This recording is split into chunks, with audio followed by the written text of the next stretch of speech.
Hi viewers, welcome to our channel.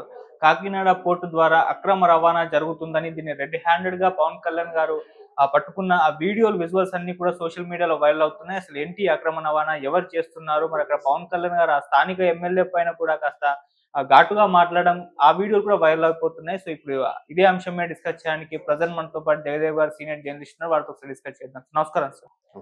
Sir, Pawan Kalyan గారు అది port ద్వారా అక్రమ రవాణా జరుగుతుందని చెప్పేసి దీన్ని ఆపలేకపోయిన ఆ టీడీపీ ఎమ్మెల్యే పైన కూడా ఆయన ఫైర్ అయిన వీడియో కూడా వైరల్ అవుతుంది సార్. అసలు ఎవరు ఈ అక్రమ రవాణా చేస్తున్నారు? ఏం జరిగింది అక్కడ? మరి దీన్ని ఎలా పట్టుకున్నారు? మీరేం చెప్తారు సార్?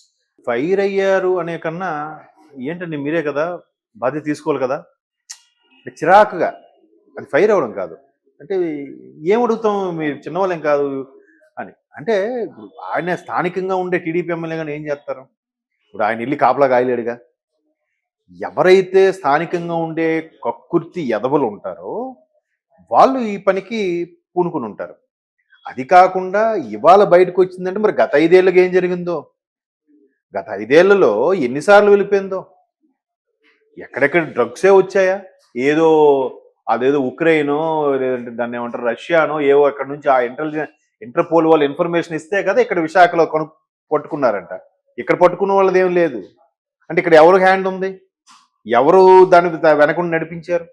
ఏ రకంగా యువతని బానిసలు చేయాలనుకున్నారు? ఎవరది? ఆయన అదే అన్నాడు, ఆ కీలక బాధ్యత పోషించిన వ్యక్తులు ఎవరు? వీళ్ళని కాదు పట్టుకోవాల్సింది, వాళ్ళు పట్టుకోండి అన్నట్టు. అంటే ఎన్ని టన్నుల రైసు వెళ్ళిపోతుంది అని అంటే ఎక్కడికి వెళ్తుంది, ఏంటి అసలు? అంటే అదే చెప్తున్నాను కదండి.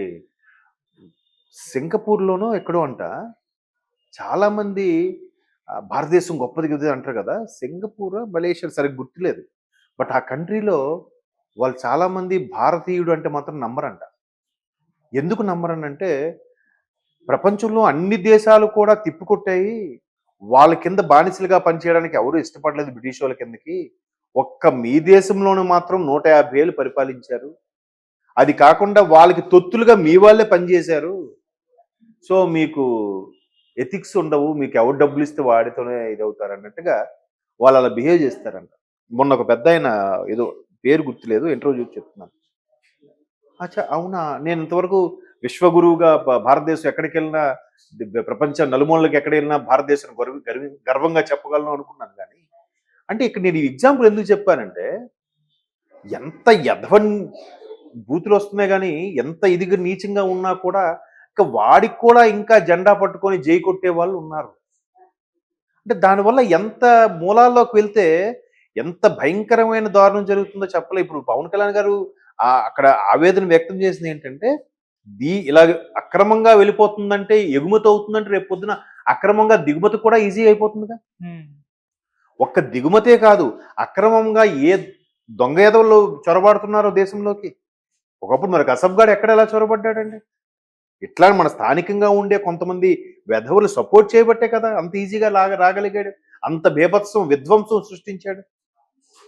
ఒక నలుగురితో వచ్చి ఎంత ఊచకోత కోసేసాడండి. మరి అలాంటివి మళ్ళీ రిపీట్ అవ్వని గ్యారంటీ ఏమైనా ఉందా? నెక్స్ట్, నేను ఉత్తరాంధ్రకు చెందిన వ్యక్తిని. మాది ఒక మారుమూల ఊరు అయినప్పటికీ అక్కడ వివిధ మతాల పేర్లు నేను చెప్పను. ఆ దేశాలు ఎక్కడి నుంచి వస్తున్నారో తెలియదు కానీ వాళ్ళు అక్కడికి వచ్చి ఆ రోడ్డుకి, హైవేకి అటు ఇటు ఉన్న స్థలాల్ని, అక్కడ షాపుల్ని కొనేస్తున్నారు మెల్లమెల్లగా. అక్కడ ఎవరు పట్టించుకోరు కదా. ఎవరు ఎక్కడ పక్కూరు నుంచి వచ్చాడు వీడు, పక్కన సర్లే కొనుక్కునేది పెట్టుకున్నాను. అలా ముందు మూలకి వెళ్ళి వ్యాప్తి చెంది, అంటే రేపొద్దున సిటీస్లో ఎక్కడైనా ఏమైనా జరిగితే ఆ మారుమూలకి వెళ్ళి తలదాచేసుకుంటారు. అక్కడ ఉంటే ఎవరికి తెలియదుగా. అక్కడ ఉండే వాళ్ళు కూడా ఏమంటారు, మా వాళ్ళని వెనకేసుకొస్తారు. అంటే అవి రాబోయే రోజుల్లో అలాంటి జరుగుతాయేమో అనే భయాన్ని ఆయన వ్యక్తపరిచారు. అఫ్కోర్స్ మన ఇంటెలిజెన్స్ వ్యవస్థ, ఐబీ ఇంటెలిజెన్స్ బ్యూరో చాలా పటిష్టమైనది. నిజంగా మిగతా దేశాలతో పోల్చితే ప్రపంచంలో టాప్ 5లో భారతదేశం ఒకటి ఉంది ఇంటెలిజెన్స్ సంబంధించి. చాలా ఇదిగా గట్టిగా పనిచేస్తుంది. అంటే చెప్తున్నాను, అలాంటివి పరిస్థితులు ఎదురైనప్పుడు మన స్థానిక మనం అలా అని మనం ప్రతిసారి కాపలా ఉంటామంటే కాదు. కానీ ఒక కన్నేసి ఉంచాలిగా. ఏంటి, ఏం జరుగుతుంది, ఏంటి, ఎవడెవడు అసలు గవర్నమెంట్ కూటమి ప్రభుత్వం రాగానే పాతవన్నీ ఎక్కడికక్కడ చెక్ పెట్టేలాగా కార్యకర్తలకి ఎవరెవరైతే సుమోటోగా స్వీకరించి ముందుకొస్తారో వాళ్ళకి వాలంటీర్గా పనిచేస్తాం అనుకున్న కొంతమంది స్వచ్ఛంద సంస్థలకి అందరికీ ఇంటిమేషన్ ఇవ్వాలి. మీకు తెలిసిన ఎక్కడ ఏ అరాచకం ఉందా తెలుస్తుంది, అరాచకం అని తెలుస్తున్నా మాకు సీక్రెట్గా లెటర్ రాయండి, లేదా పలానా నంబర్కి ఫోన్ చేసి చెప్పండి, లేదా వాట్సాప్ చేసేయండి మీరు, లేదా సోషల్ మీడియా ట్రోల్స్ చేయండి, మేము చర్యలు తీసుకుంటాం అన్నట్టుగా చెప్పుకుంటే ఈరోజు ఇప్పుడు ఇది వీళ్ళు వెళ్తుందంటే ఈ గత 5 ఏళ్ళు ఎన్నిసార్లు వెళ్ళింది, కూటమి ప్రభుత్వం వచ్చిన ఈ 5 నెలల్లో మళ్ళీ ఎన్నిసార్లు వెళ్ళింది, ఎంతమంది కళ్ళు కప్పు. ఇప్పుడు ఇది చిన్నది కాదు కదండి, అంత పెద్ద షిప్లో వెళ్తుందంటే కాకినాడ పోర్ట్ నుంచి, అదేమైనా చిన్న గుండు చూదే పాకెట్లు పెట్టుకుని సైలెంట్గా వెళ్ళిపోవడానికి. అంటే ఎంతమంది ఎధవలు, అందరూ ఉద్యోగులు ఉండొచ్చు, స్థానికులు ఉండొచ్చు, లేదంటే వేరే దేశద్రోహులు ఉండొచ్చు. సో అలాంటి విషయాలు ఆయన కొద్దిగా సీరియస్ అయ్యి అసలు ఎంత ధైర్యంగా ఎంత విచ్చలబడిగా వీళ్ళు ఎగుమతి చేస్తున్నారు అని అంటే దీని వెనుకున్న కీ పిన్, ఆ పిన్ పాయింట్ ఎవరో, కీలక వ్యక్తి ఎవరో కనుక్కోండి అన్నట్టుగా ఆయన మీరు మరి మీరు స్థానిక ఎమ్మెల్యేనా, మీరు కూడా చూడాలి కదా, చూసుకోకపోతే ఎలా అండి. జనరల్గా అంటాం కదా, ఇప్పుడు ఉన్నాం మీరు ఆఫీసులో, సార్ ఉన్నప్పుడే అలా వచ్చేసి ఉన్నప్పుడు నువ్వు చూసుకోవాలి కదా, ఏం చేస్తున్నావు అని మాట వస్తుంది కదా. బాధ్యత ప్రజలను ఎన్నుకుంటే కేవలం ప్రజలు ఓటేసారు అయిపోయింది, సంక్రాంతికో పండగకో చేస్తామని కూడా కాదు కదా. అన్ని రకాలుగా అంటే మిస్టేక్ చేశారని కాదు, అరే ఇంత పెద్ద నేరం జరిగిందే మనం పట్టించుకోలేదే అన్న స్థాయిలో మాట్లాడాడు. అంతేగాని సీరియస్ అవ్వడం గురించి కాదు. ఆయనతో పాటు నాదెండ్ల గారు కూడా ఉన్నారు, మరో మంత్రి, ఆయన ముఖం కూడా ఎట్లా ఏం చేస్తున్నారు అసలు అందరూ అన్నట్టు కూడా అన్నాడు ఆయన. అలా అంటే మన నాదెండ్ల గారి మీద సీరియస్ అయినట్టు బాధ్యతగా ఉండాలి కదా అనేది ఉద్దేశం.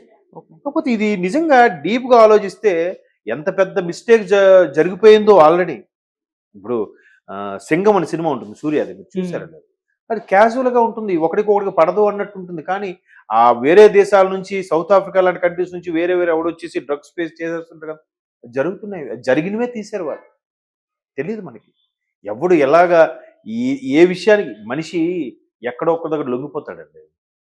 అదేదో సినిమాలో చూపించినట్టుగా 1 కోటి 2 కోట్ల 3 కోట్ల ఎక్కడో డబ్బు ఒకసారి దొరికినా ఏముందిలే, లోపలేస్తారు, బయటకు వచ్చాక డబ్బుతో హ్యాపీ జల్సా చేయొచ్చు కదా, ఉండొచ్చు కదా అనేది కూడా ఉంటారు కదా.